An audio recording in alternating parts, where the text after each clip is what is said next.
Iya, kalau boleh tahu Pak, latar belakang mereka dulu sebelum agama Kristen atau sebelum percaya Yesus, agamanya apa Pak? Kalau sebelum tahun 65, ini mereka karena tidak punya tempat ibadah, Ya. jadi tidak bisa dikatakan mereka Kristen dan tidak bisa dikatakan mereka Islam. Yang jelas mereka tidak menganut satu agama. Namun setelah 65 bersamaan dengan G30S itu, masyarakat sadar kemudian memeluk agama. Oh, tapi walaupun mereka belum menyembah Tuhan Yesus, di KTP mereka Islam dong. Ya. Waktu itu kan begitu. Saksikan video berikut. Jangan lupa like, share, subscribe. Metanoia Channel. Salam Bapak Ibu Saudara-saudari yang dikasih Yesus, yang saya kasih, khususnya yang sudah subscribe di Metanoia. Kita di daerah sekitar lereng Bukit Merbabu ini sudah 2 hari 2 malam ya. Kami bisa sampai ke Desa Fuyang ini karena ada bantuan dari Pak Pendeta ya. Pak Pendeta apa namanya?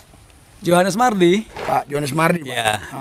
Udah berapa lama Pak pelayanan di sini? Saya baru 30 tahun. Baru 30 tahun. Ya, luar biasa. Menggembalakan gereja Sidang Jemaat Allah Anugerah Bumiayu yang ada cabang-cabang di bawah Gunung Merbabu ini. Iya. Ya, itulah. Jadi saudara Bapak Ibu sekalian, Bapak inilah tadi ya, Pak Pendeta Mardi lah yang membawa kami kemari. Kita mau wawancara atau mau tanya-tanya ya, kepala dusun di sini ya. Kita mau tanya-tanya beliau. Bapak siapa namanya Pak? Nama Sukirman, Pak. Pak Sukirman. Salam Bapak Ibu Saudara-saudara yang dikasih Yesus dan yang saya kasihi. Ya, kita hari ini sudah ada di Desa Fuyang. Ini tepatnya di dekat lereng Gunung Merbabu Pak ya. Ya, kita sudah ada 2 hari pelayanan di sini. Dan tadi ya ada Bapak Pendeta Mardi yang membawa kami kemari. Jalannya begitu sangat luar biasa ya, naik turun. Saudara Bapak sekalian, saya bincang-bincang dengan Bapak Kepala Desa di sini karena yang saya dengar informasinya di sini mayoritas Kristen. Jadi negara kita ini luas sekali saudara ya. Ada daerah-daerah tertentu memang mayoritas Kristen. Contoh Irian Jaya atau sekarang namanya Papua Barat ya, dan khususnya Papua lah, atau Tarutung ya, dan yang lain-lain ya. Tetapi kita tetap satu bangsa satu negara Pancasila ya. Saya mau tanya-tanya Bapak ini, Pak, saya dengar kabar ini wilayah sini nih boleh dikatakan mayoritas Pak. Betul. Kristen Pak. Kristen, ya.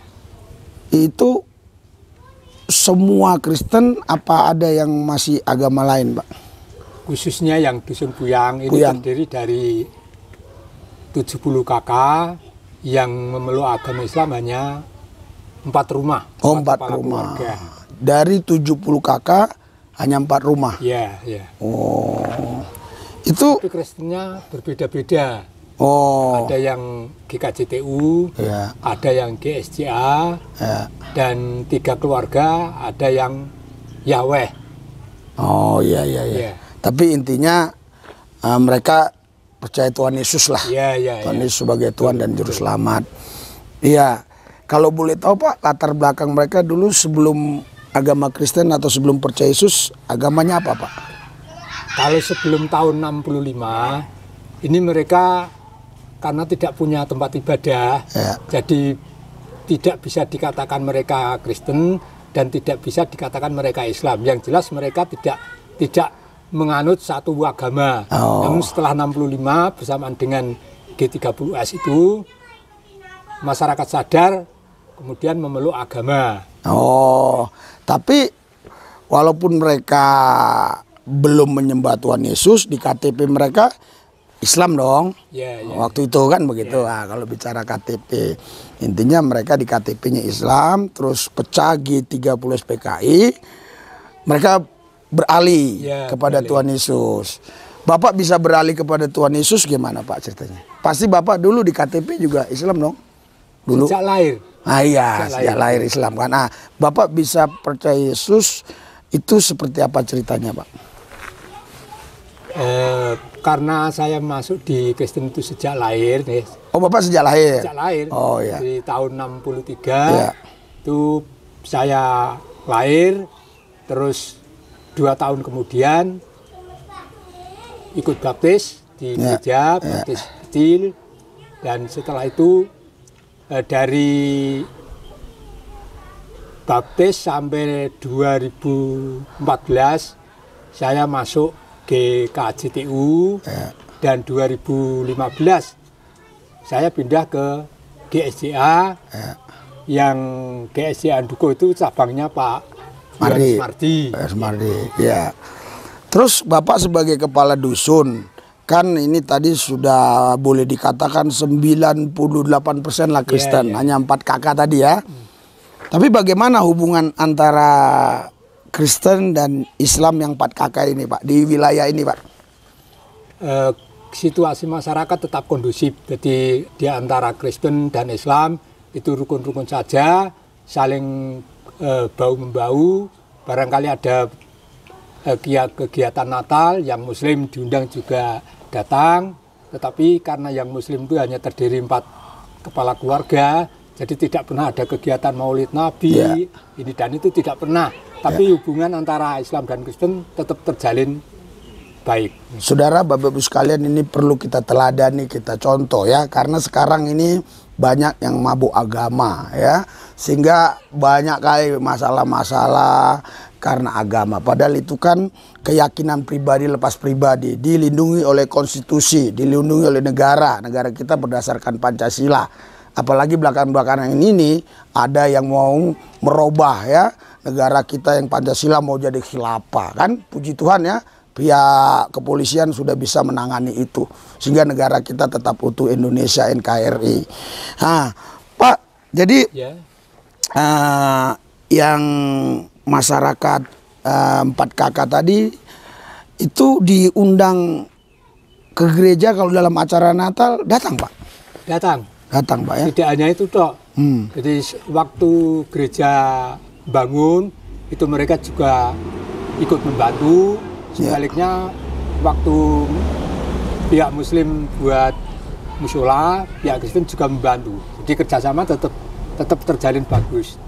Iya. Jadi itu mulai pecah G30 65 itu kan nggak mungkin langsung semua, Pak. Yang tadi KTP-nya Islam pindah Kristen kan, itu bertahap tuh. Ya. Wah, itu bagaimana kronologisnya, Pak? Bisa Bapak ceritakan yang Bapak kenal dulu lah. Si A itu karena gini, terus akhirnya dia ikut Tuhan Yesus. Si B itu karena gini, akhirnya dia ikut Tuhan Yesus. Yang Bapak ketahui lah, di antara warga Bapak itu dulunya mereka bisa ikut Yesus itu apa gitu? Entah karena sakit, entah karena masalah tertentu gitu. Gimana, Pak? Yang Bapak tahu aja. Ya, setelah mereka bisa masuk ke agama Kristen, karena mereka sudah dengar-dengar bahwa satu-satunya juru selamat, ya satu-satunya penolong itu Tuhan Yesus. Jadi pada awalnya tidak serta-merta masuk sekalian bersama-sama, enggak, ya pelan-pelan. Tapi lama-kelamaan karena yang terdahulu ada pertumbuhan iman, akhirnya mereka mengikut. Jadi, sekalipun tidak 100%, tapi sudah banyak. Jadi prosesnya tidak bersamaan, bertahap ya. Berarti keteladanan itu penting ya. Karena kita bukan hanya bersaksi, bercerita tentang Tuhan, tapi kita juga jadi saksi. Matius 28 memang kita suruh bersaksi, tapi kisah 1 kita jadi saksi. Bersaksi itu ngomong, saksi itu adalah teladan hidup. Pak, kira-kira kenapa coba mereka-mereka yang dulunya Islam kok tertarik mereka ikut Yesus, Pak? Kira-kira yang Bapak pahami aja, kenapa mereka mau? Yang belakangan-belakangan lah. Ya dikarenakan yang terdahulu masuk ini sudah mengalami perubahan-perubahan yang mungkin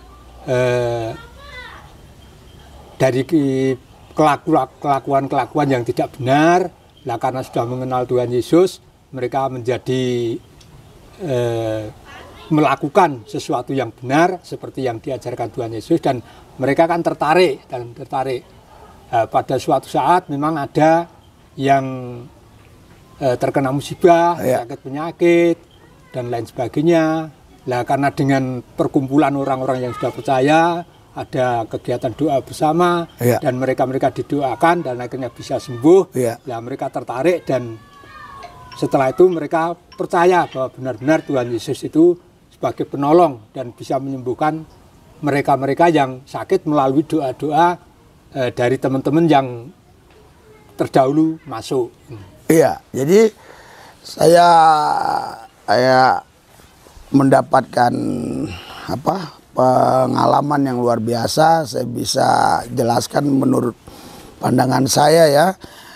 Jadi selain bersaksi itu tadi kan menjadi saksi ya kan, tapi ada juga ternyata karena mujizat Pak ya. Iya, jadi ada orang yang karena mujizat ya, luar biasa. Ada berapa orang yang Bapak ketahui, yang Bapak ingatlah ya, yang mereka dapat mujizat terus ikut Tuhan Yesus Pak? Ada berapa orang Pak? Mujizat seperti apa aja Pak? Mujizat yang Bapak pahami aja, mereka bisa ikut Yesus. Yang saya ketahui ya sakit penyakit itu ya, penyakit bisa disembuhkan. Ya setahu saya itu ya. Terus saya dengar kabar nih Pak, ini kan warga di sini banyak juga yang berternak ya. Ya, banyak berternak, mayoritas berternak ya, ternak sapi Pak ya. Kan belakangan ini tuh di televisi itu viral banget tuh yang penyakit mulut PMK. Terus gimana di sini Pak? Ternak mereka kena nggak PMK Pak? Ya persentasenya untuk Dusun Buyang ini dari ternak-ternak yang khususnya sapi yang terindikasi PMK hanya 2 ekor. Tetapi sampai saat ini sudah dalam masa pemulihan, dan saya yakinkan pasti sembuh. Karena sebenarnya memang penyakit PMK itu memang sungguh menakutkan. Tetapi apabila peternak yang kreatif, dia lakukan penanganan, bisa dipastikan sembuh Pak. Oh gitu ya. Bapak punya istri? Punya. Maksudnya masih hidup ya? Masih hidup? Hidup. Ya. Nah, anak berapa Pak? Anak 2. Anak yang 2 ini udah nikah semua atau bagaimana? Belum. Satu masih sekolah. Iya. Tapi mereka sudah ikut Yesus. Kalau yang anak terakhir ini sebagai tim musiknya, ya, tim musiknya GSJ-an. Ya, berarti sudah ikut Tuhan Yesus lah. Sudah. Ya, luar biasa. Pesan-pesan Bapak ya untuk rekan-rekan kita, khususnya yang seiman lah dulu ya. Bagaimana caranya Pak, kiat-kiatnya supaya mereka juga bisa membawa orang ikut Yesus Pak? Yang Bapak pahami atau yang Bapak ketahui, kira-kira seperti apa Pak? Ya, karena ya pertama saya sebagai orang tua yang memang sudah merasakan bahwa satu-satunya yang menjadi andalan orang percaya itu hanya Yesus. Makanya saya baik itu kepada anak-anak, kepada warga yang mereka seakan-akan belum percaya, kami selaku yang dituakan mengarahkan bahwa alangkah baiknya kita ikut Yesus ini. Ya. Oh begitu Pak. Jadi artinya pertama kita harus jadi teladan, yang kedua juga kita sampaikan supaya mereka ikut Yesus. Nah saudara, inilah desa Dusun Puyang ya, kita sudah memahami kurang lebih seperti itu kondisinya, di mana masyarakat di sini boleh dikatakan 98% lah ya orang yang percaya Tuhan Yesus atau bahasa yang umumnya Kristen. Tapi mereka rukun satu sama lain. Dengan kata lain tidak ada mereka ribut ya. Bahkan yang Islam pun itu mereka mau mengikuti kalau ada acara-acara kegiatan besar seperti Natal gitu diundang. Ya mungkin mereka duduk mau dengar begitu Pak ya kira-kira ya. Tapi sebenarnya bukan dilarang juga yang 4 kakak ini membuat acara, tapi karena mereka hanya 4 kakak, ya seperti yang Bapak katakan tadi, ya mereka nggak ada buat acara Pak ya, seperti kalau Maulid Nabi gitu, karena mereka cuma 4 kakak gitu ya. Oke ya, kita doa supaya desa Dusun Puyang ini diberkati Tuhan. Kita berdoanya di situ aja ya. Nah kita doa Pak. Ini kan ada bacaan nih, iya. Ini pemerintah Kabupaten Semarang, Kecamatan Getasan, Desa Tajuk, Kepala Desa Dusun Puyang. Tuhan Yesus, hamba bersyukur ketemu Kepala Dusun Desa Puyang, Engkau urapi menjadi contoh teladan. Amin. Sehingga terus banyak jiwa-jiwa yang dimenangkan bagi Tuhan Yesus, bahkan yang sudah percaya juga, supaya mereka bukan hanya jadi Kristen tapi betul-betul menjadi teladan contoh. Amin. Hidup mereka berubah. Amin. Nama Tuhan dimuliakan. Terima kasih Tuhan Yesus, dalam Yesus Tuhan kami percaya. Haleluya, amin. Haleluya. Tuhan berkati Pak. Ya. Itu Pak. Sorry Pak. Iya.